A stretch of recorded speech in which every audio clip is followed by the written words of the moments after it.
In today's video, I'm going to be spending 100 days of hardcore Minecraft asleep. I have made it so when you fall asleep at night time, you teleport to a whole new world. This world is known as a sweet dream. In this world, every item, like weapons, all the way up to armor, are all made from candy. Your only source of food is also candy. And most animals are pretty weird. However, there is a slight chance that you could teleport to the nightmare. Yes, the nightmare is a truly horrible place. The nightmare dimension has 3 times the amount of mobs that spawn, and there is no food or water. Your hunger goes down a lot quicker in this dimension, and it's completely covered with dead trees. Not a good place at all. Anyway, I'm going to attempt to survive 100 days of hardcore Minecraft inside these 2 dimensions. If you also enjoy my videos or want to see more content like this, please consider subscribing. It will make me a very happy person.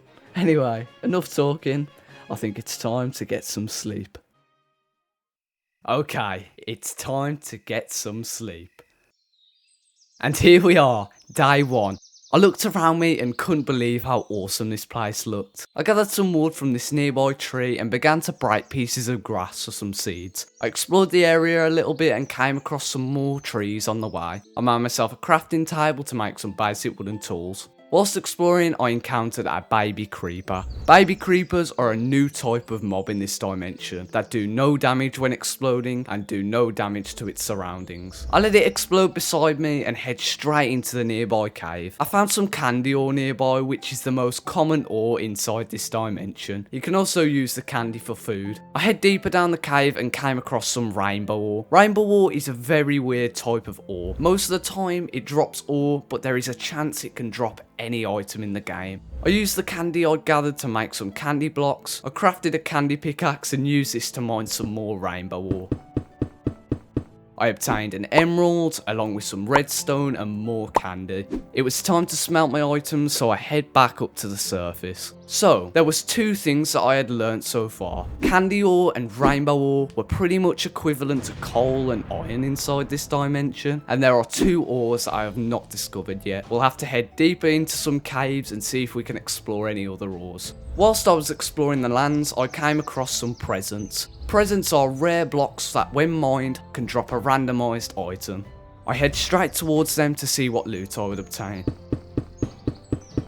I was able to get 4 of these rainbow ingots, an iron ingot, some more candy and redstone. I used my rainbow ingots to make a new pickaxe because this candy one wasn't going to last forever. I came across a new friend as well, an orange sheep. I let him live his life and carried on with my adventure. I head down another cave and started strip mining. I didn't find any new treasures, but I was able to find more rainbow ore. I head back to the surface and came across a huge lagoon. It was the perfect place to build a base. I was getting hungry, so I went out and hunted a few fellow chickens. I also came across a unicorn. Unicorns are the only tameable animal in this dimension. They are extremely fast and are surprisingly a very common animal here. I used my wood that I had to build a platform into the middle of the lake. I wanted to make a castle floating on top of the lake. It was going to take a lot of time, but definitely worth it. I made myself a furnace and started smelting my rainbow ore. I turned the rest of my candy into candy blocks and made myself a new axe and a hoe. I harvested some grass to see if I could get any more seeds to make a farm. I found a flat area and used my hoe to create the growing space. My crops needed some water, so I made a bucket and head to the nearest water source. Now I finally had an infinite food supply. I head into the forest to grab some of this pink tree wood. The wood itself was white, which I thought would look really nice on my base. I head back to my crafting table and made myself a rainbow axe, sword and full rainbow armor. Rainbow armor is the 3rd strongest armor in the game. Its special power is to absorb explosion damage and unleash it at any given time. I carried on building the wooden platform for my base. I grabbed my stone from my furnace and started building the castle. I created a rough idea of what I wanted to build, but would definitely change it up a bit later on. I was using up a lot of stone, so I began to build a strip mine to gather some more. Whilst I was down there, I was able to gather some more rainbow ore and some redstone. I also made a chest so I could organise my inventory for once. Some of my crops had finally grown and I was finally given food, it produced something called a rainbow berry. A rainbow berry is a very common food found in this dimension. It fills your hunger bars up well and is a very tasty snack. I gathered some last minute resources and it was finally time to build.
And this is the finished product. This has taken me approximately 3 hours to build, and I'm gonna be honest, it was totally worth it. This castle contains a total of 3 rooms, a kitchen, a perfect area to store my food, a bedroom with a double bed and a bathtub, and of course a storage room with a little secret chest.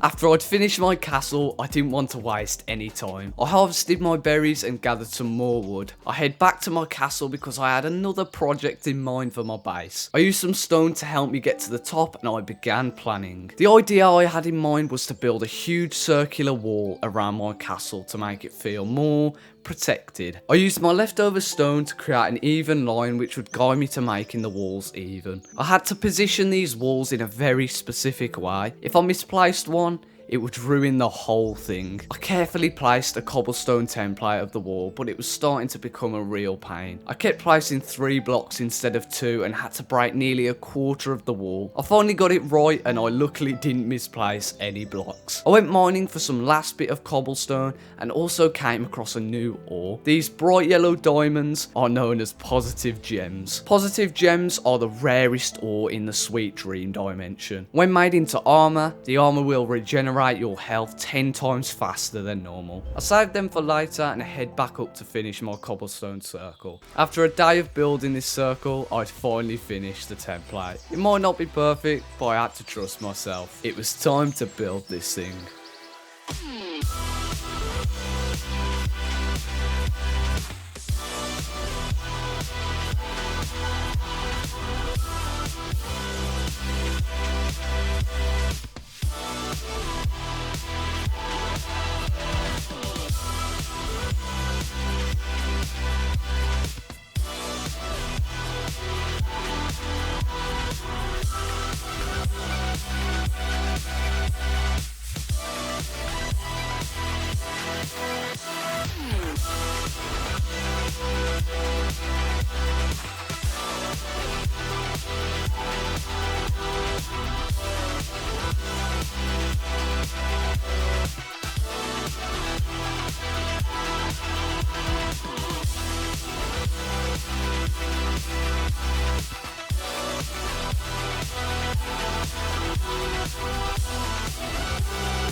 My walls are finished, but I had no time to waste. My third and final project was the only build remaining for my base. I began the digging process to create a flat surface to place my berry seed farm. The idea I had was to fill the remaining area around my castle with berries, so I could produce food whilst the base still looking good. My small farm was able to produce a lot of berries, so I had just enough to fill around the castle.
My seeds were planted, but my base was not done just yet. I had two small things to do before I move on to the final build of my base. First, I had to move all of my remaining stuff into the chests inside my castle. Once that was done, I head into my bedroom to make my new mine. Yes, I decided to turn my wardrobe into a mine, but I thought it was a cool idea. The sun was up and it was time to finish my base. I grabbed my leftover stone and started building the template of some mini towers.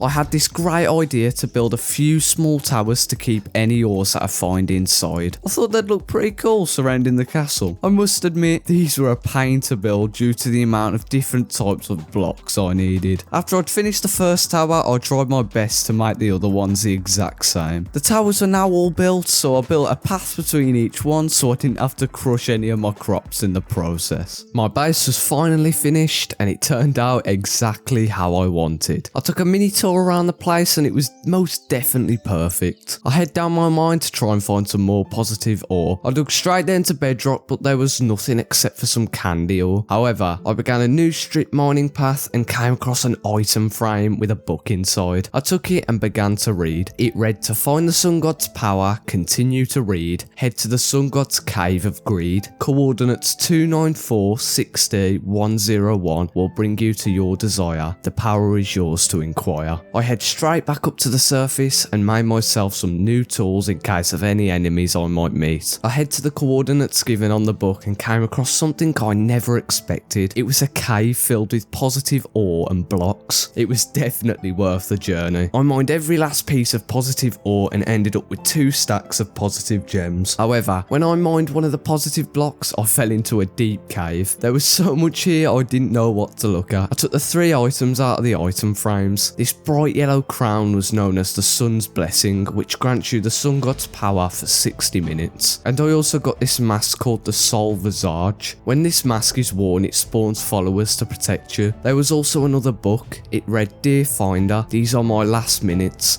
I am also stuck in this endless dimension just like you. Head to the world of Crawl, there you'll find the beast. Defeat him and you'll obtain his power many have tried to obtain. It's your time, this dimension needs you. I took the item frames and head back to my base. I crafted my blocks into gems and I didn't realise how many gems I had. I crafted a full set of armour and stored the rest of my gems in a secret chest. I was more ready than ever to take on the beast. It was time to face my very first enemy, so I grabbed a few spare positive gems and my son's blessing and Salvage mask. I head out my base knowing full well I could lose everything if I lose to the beast. I made my way over to my bed beacon to wake up from my sweet dream and go into the nightmare dimension. I took a long last look at this place just in case I won't return. It was time to wake up. I woke up in my house in the middle of the night. I clicked the bed and here it was. The nightmare dimension. This place was absolutely horrible and I didn't want to stay here for long. First thing I wanted to do was spawn in my followers. I put on the mask and my followers spawned. 3 of them helped me attack against mobs and the other would heal me. These would come really handy when finding the beast's lair. I came across this mob that blinded me for limited time. I was eventually able to take him down. First thing I wanted to do was find some new ores. So I began to strip mine and came across this bright red ore known as negative ore. Negative ore is the best ore in the entire dream world. When created into armor,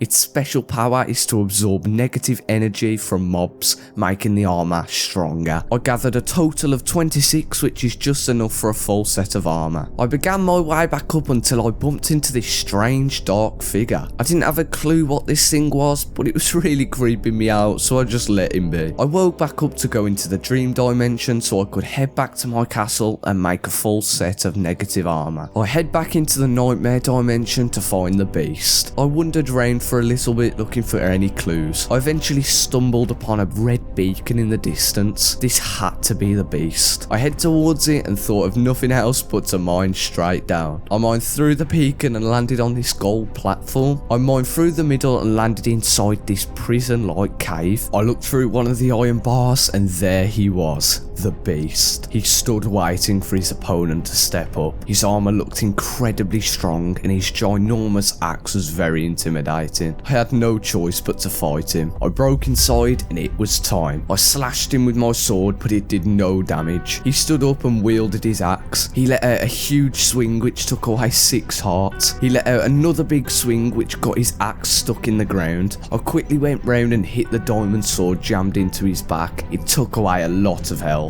He got his axe stuck again, which then I took the opportunity to hit the sword again, but he was up before I was able to do so. He let out a huge stomp knocking me back. He swung at me multiple times but I was able to dodge them. His back was open again so I went in for another swing. He only had half of his health left. Another opportunity arose so I went in for another swing, taking his health down even more. All of a sudden he let out a huge combo and dealt some serious damage. I was able to get back at him though with only one hit needed to take him down. He caught me with a huge swing combo which brought me down to half a heart. I tricked him into slamming his axe down which wedged his axe into the ground again. I went round and slashed the gash in his back, finally taking him down once and for all. He dropped 2 mysterious items. These 2 items are what the book was talking about. His powerful axe which dealt huge damage and could knock back enemies, and his unbreakable armor helmet. I wielded his axe and helmet knowing I was now unstoppable in this dimension. I now own the most powerful weapon within the dream world. Before I left the lair, I gathered all the gold blocks just as a bit of an extra reward. I was about to leave until I realised there was another room. I broke the iron bars and it was a cage full of negative ore blocks. Not only was I the most powerful in this dimension,